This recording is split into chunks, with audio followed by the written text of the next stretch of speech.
लेकिन बाद में मैं करीब 2000 ईस्वी में पहली बार अखिल भारतीय सर्वोदय समाज सम्मेलन का एक बैठक पटना में हुआ था, जो बहुत व्यापक सम्मेलन था। उसमें 5000 कार्यकर्ता पूरे भारत से जुटे थे। उस समय से लगातार मैं गांधी और जेपी के बारे में समझने का कोशिश कर रहा हूँ।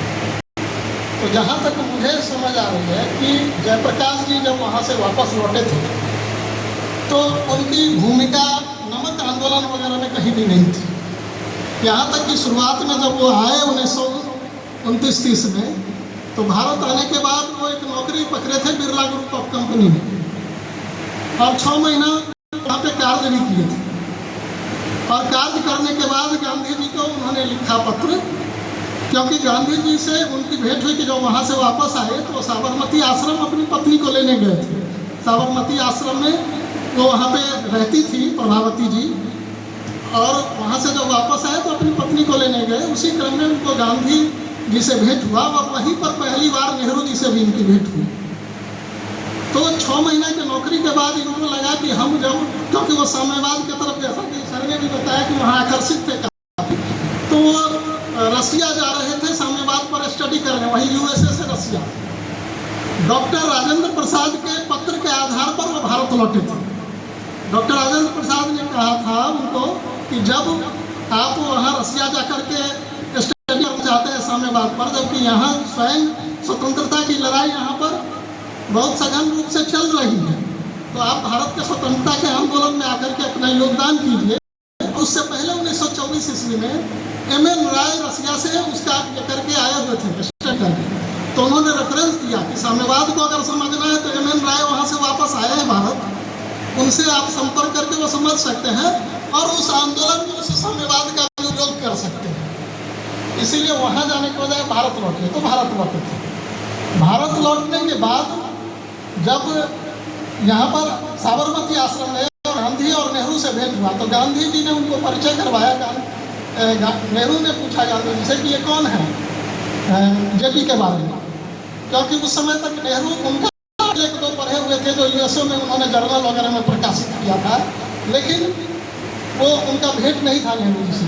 तो गांधी ने कहा कि ये मेरा दामाद है, जेपी के बारे में।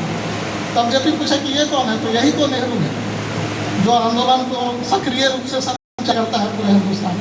अब जो मैं कहना ये चाह रहा था कि नमक आंदोलन, क्योंकि 1929 में हो चुका था, उस समय तक वो सक्रिय नहीं थे भारतीय राजनीतिक आंदोलन में।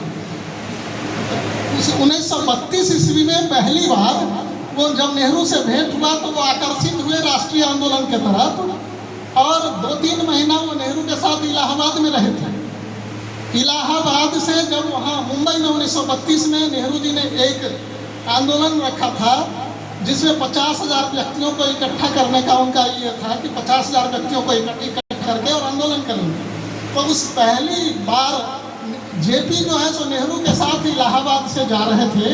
जब ट्रेन में बैठे तो इलाहाबाद में ही नेहरू अरेस्ट हो गए।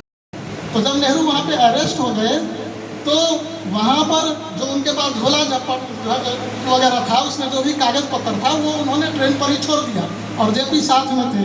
मतलब इस तरह से उन्होंने बिहेव किया कि पुलिस ये न समझे कि जेपी मेरे साथ है। तो जेपी नहीं अरेस्ट है और वहाँ पर नेहरू जी को अरेस्ट किया गया। तो अब जब वो नेहरू जी को अरेस्ट करके लेके चला गया तो वो सारा झोला लेकर के, और वो जेपी जो है सो उस झोला में से सारा चीज़ निकाल के पढ़ के समझने का कोशिश की, और ट्रेन से वो उतरे नहीं, वापस नहीं हुए।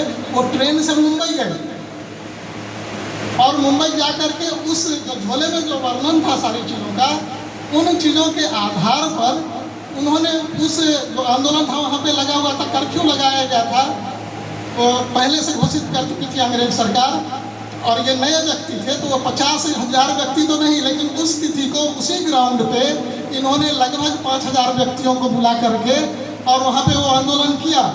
और आंदोलन के बाद वहाँ पे वो मुंबई में पहली बार अरेस्ट हुए हैं, और वहीं से उनका एंट्री पॉइंट भारतीय राष्ट्रीय आंदोलन में हम लोग मान सकते हैं। तो मेरा अपना समझ है जो अध्ययन के आधार पर मैं कह रहा हूँ। और इतना ही नहीं, मुंबई समाचार में वहाँ लिखा, मुंबई समाचार अखबार उस जमाने का अखबार था, उसने लिखा Congress brain is arrested, JP के बारे में जब वहाँ अरेस्ट हुए थे। छोटी सी जानकारी, इस तरह की बहुत सारी जानकारियाँ हैं जो हम लोग ले सकते हैं, लेकिन संयोग से ये पॉइंट हमको लगा कहीं मिसिंग था, इसीलिए मैं इसको याद कर रहा था। और बाद में कई जो जेपी पर में जो किताबें लिखी गई हैं, कई लोगों ने लिखा है, उसमें इसका वर्णन भी है सारी चीज़ों का। थैंक यू, धन्यवाद। अपना नाम बता देंगे? मेरा नाम डॉक्टर राजेंद्र कुमार मल्लिक।